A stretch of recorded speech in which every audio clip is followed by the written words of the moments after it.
I'm not going to sugarcoat it. The tech job market is very tough right now. In this video, I'm going to break it down for you, and then I'll share steps you can take to better navigate the waters. It's not all doom and gloom. If you clicked on this video or subscribed to my channel in general, you're likely asking yourself, is it worth it to try and land a PM or engineering or design role right now? Or should I wait? Throughout this video, I'm gonna help answer that. By the way, if you're new here, my name is Anthony and I'm a senior product manager working in New York City. This year, we've seen layoff after layoff. At the start of the year, it was the huge companies like Amazon, Google, Microsoft, Zoom, Twilio, X, Meta, and more. Throughout the year, it's been other companies varying in size. The reason this is happening has to do with the broader economy. Interest rates are up, which means borrowing money is more expensive for these companies, which leads to tighter budgets and scaled back investments. VC funding is down a ton, which means startups and even some established companies have way less capital to experiment with and expand. In 2023, VC firms and therefore their portfolio companies are focusing much more on profitability and sustainability rather than rapid growth at any cost. This shift comes after a period of very generous funding for these companies where the focus was on rapid expansion and user acquisition over immediate profitability. But the economic climate marked by high interest rates and greater market uncertainty has led to a significant decrease in funding across the board. According to investment data, VC funding in the first half of 2023 saw a huge decline compared to previous years. When we think about profitability at the highest level, we're looking at total revenue minus total expenses. One of the biggest expenses, if not the biggest for a tech company, is the employee headcount. If you think about a product and engineering team, you may have 10 different people on it. Imagine you have 6 engineers, a tech lead, an engineering manager, a designer, and a product manager. Let's break down their salaries. So we have 6 engineers making $175,000, a tech lead making $215,000, an engineering manager making $230,000, a designer making $150,000, and a product manager making $175,000. Added up, this team costs around $1.8 million a year in just salary costs, not to mention health insurance and all the other benefits that these companies provide. Is this team driving at least $2 million in incremental profit for the company? Are they building revenue generating features? Are they saving expenses by building internal tools or automations to help the company operate more efficiently? If a company is not doing well, or as well as their investors would like them to be doing, they will take a look at their biggest expense, their teams. They'll decide to trim or cut certain ones if they're not significantly contributing to the company's overall profitability. So to step back, companies in 2023 don't have all this extra funding from VCs. The nice cushion that helped companies hire fast and scale rapidly in previous years is no longer there. So what does this mean for you as a job seeker? Well, we're witnessing a classic economic scenario unfolding,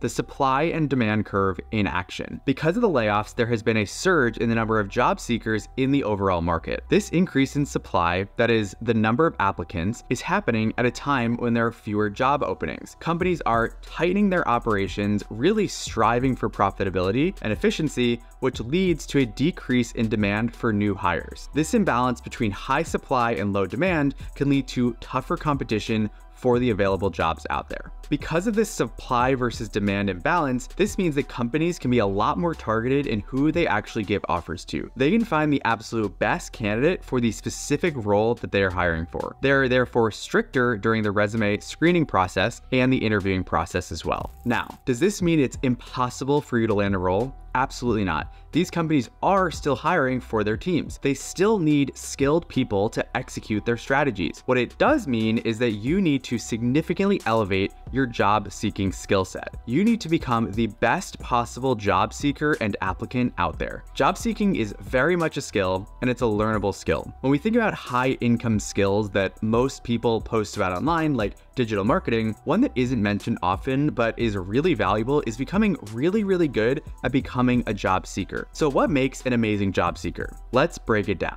Number 1, you need to become skilled at talking about the foundations of the role that you are applying to. Are you trying to become a product manager? If so, you need to deeply understand analytics and how to make data-driven decisions within your company. You need to understand how teams dissect a problem, research it, form a hypothesis, propose experiments to solve that problem, and finally launch those experiments. You need to understand what a front end is versus a back end, and how they work together to create a great user experience. There's more to it, but those are just a few examples of the types of things that you'll have to be able to speak confidently about when you're interviewing and applying. Number 2, you need to target the right roles for you. To be very blunt, you're not qualified for every single role out there. Because companies are able to be very targeted in the market right now, you should also be targeted in what you focus on. You should be spending most of your effort on roles that you actually have a chance of landing. The way you do this is by evaluating yourself and the role for what I call the 4-vector fit. The first vector is industry. Do the industries that you have experience in align with the industry of the company that you're interested in applying to? The second vector is business model. Do the companies you've worked at have a similar business model to the company you are evaluating? In other words, did they make money in the same way? Whether that's a marketplace, a monthly subscription, etc. The third is technology. Do you have experience with certain technologies like machine learning, mobile apps, SQL, etc.? And does the role that you're looking at leverage those technologies? The final is role type. There are several types of PMs out there, from mobile PMs, internal tool PMs, growth PMs, platform PMs, knowledge-based PMs. Does your background map to the specific role that the company is actually hiring for? If you have 4 out of 4 of these, your chances of getting an interview are significantly higher than if you have 3 of 4, 2 of 4, 1 of 4,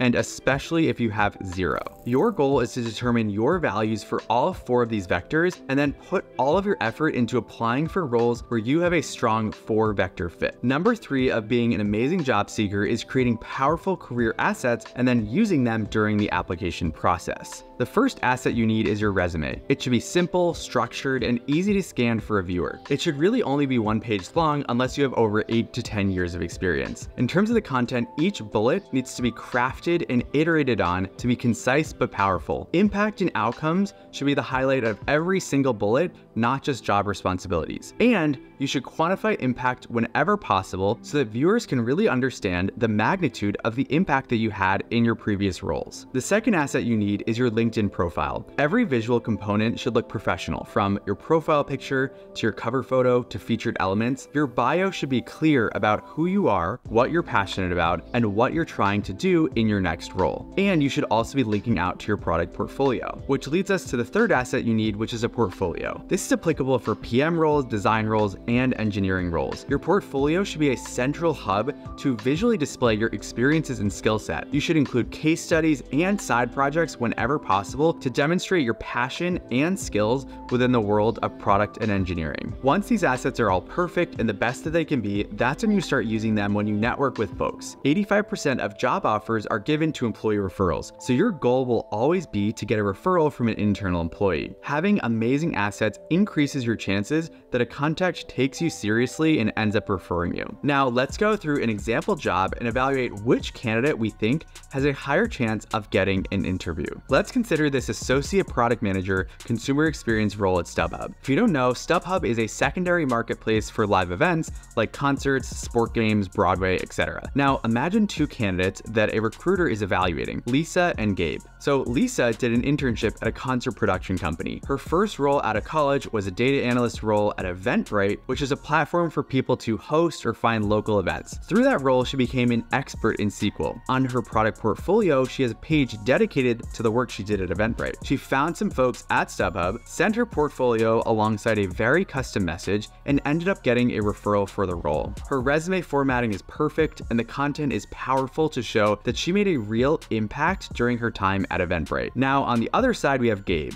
Gabe had an internship at a local insurance company. His first role out of college was on the marketing team at Aetna. He doesn't have many hard data analytics skills, he does not have a portfolio, and he just clicked on the apply button on LinkedIn. His resume is pretty weak from a formatting perspective, and his content just lists out his job responsibilities, not the quantifiable impact that he has had in his position at Aetna. Now, I think it's clear out of these 2 candidates who the recruiter is going to pass through to that first round interview. Okay, number 4 of being an amazing job seeker. You need to absolutely nail the special interviews that you'll be put through during the interview process for your tech job. For a product manager, there are behavioral, product sense, technical, analytics, and strategy interviews. For engineers, there are live coding sessions, system design sessions, etc. Interviewing is a learnable skill set, but most people don't evolve and get better over time. This is one of the biggest mistakes that you can make. You need to learn the frameworks that help you stand out from other candidates. You need to practice over and over again to get better at delivering your stories. Ultimately, your performance in the interviews is what's going to get you the job. To be an amazing job seeker, you have to get really, really good at interviewing. You can't give the interviewers any red flags or hesitations. Because the market is competitive, the person getting the offer is the person who could best answer the interview questions that are thrown at them. To summarize how to become an amazing job seeker, you have to beef up your skills across the board, from learning the foundation so that you can communicate intelligently about your role, to targeting the right roles, to creating and leveraging powerful career assets like a resume, LinkedIn, and portfolio, and finally blowing your interviewers away in the special interviews each of these roles has. By the way, if you found this video helpful so far, I'd really appreciate if you could drop a like, subscribe, and turn on new video notifications. It really helps more people find value from this content and more people find out about this channel. Also, if you're interested in one-on-one help from me to land a PM role in today's market, check out the link in the description. I help students become expert job seekers to expedite landing an awesome offer. Now, I wanted to touch on a couple additional pieces of advice I have for how to navigate the waters in today's overall job market. Number one is around timing. You should accept that this process will take some time. It won't be immediate, and you really do need to be patient. A couple years ago, it was possible to land an offer in just a few weeks because there were way more roles open than qualified candidates. But nowadays, because of everything mentioned at the beginning of this video, it will take a bit longer. Now, there are ways to speed that up, as I mentioned in the video, but either way, you'll have to be patient. Number two is around flexibility. People typically have dream companies that they're interested in working for, but thousands of other people dream at working at those same companies. Because of this and today's market, you may have to be a bit flexible in terms of the companies you're applying to and want to work at. This may involve you doing something a bit outside of your comfort zone or something that isn't as interesting as you maybe want it to be. Be open and flexible to opportunities because you never know, you may actually end up loving it more than maybe working at your dream company. Number three is around side projects. If you're extremely passionate about product management, engineering, or design, then you should go ahead and actually build something in the real world. Building a live, functioning product that actually solves some type of problem is one of the best ways to stand out from all the other candidates out there. And if you can get people to actually use your product, that's even better. And if you can get people to pay for your product, you've not only developed some side income for yourself, but you've also demonstrated that you have the raw ability to launch a product from scratch that provides so much value that someone is willing to pay money for it. This is exactly the type of candidate that a company wants. Remember, companies are hyper-focused on profitability. If you have the ability to drive revenue and profits, they will want you on their team. With the emergence of no-code tools, there really is no excuse anymore. People can easily create a product that solves real-world problems. A couple of tools that you should check out are Bubble.io, Retool, Builder.io, Zapier, and Make.com. You should definitely leverage ChatGPT as you build something out because it'll really be able to help you with basically any question that you may have when you're working on your product. Once you launch your product, announce it on LinkedIn, try and get users for it, and build out analytics so you can really understand the impact your product is having on your users. Iterate on it based on feedback, and then put all of this on your portfolio. Number four is to become an expert in something future-facing. As you're probably aware, the emergence of artificial intelligence this year is just a small preview of what's to come. AI is going to be integrated into basically every single product out there that you can imagine. Becoming an expert when it comes to the uses of AI,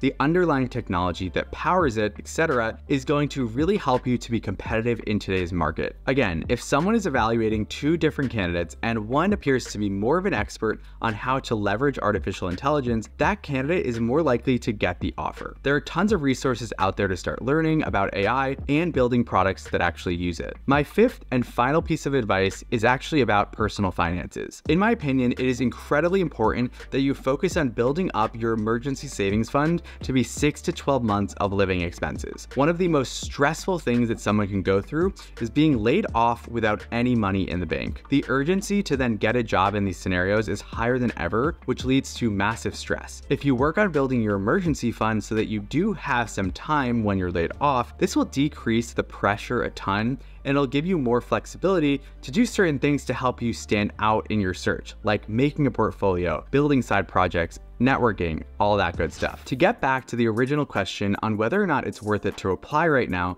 my opinion is that if you aspire to work in the tech industry as a PM, engineer, or designer, you should absolutely try to land a role. To be clear, the future is technology, and people working at the heart of technology will always have a skill set that's in demand. The earlier you can break in and start building experience, the better. The broader economy may be like this for a while, so I would get started trying now. Check out my channel for more videos on product management, interviewing, and how to accelerate your career.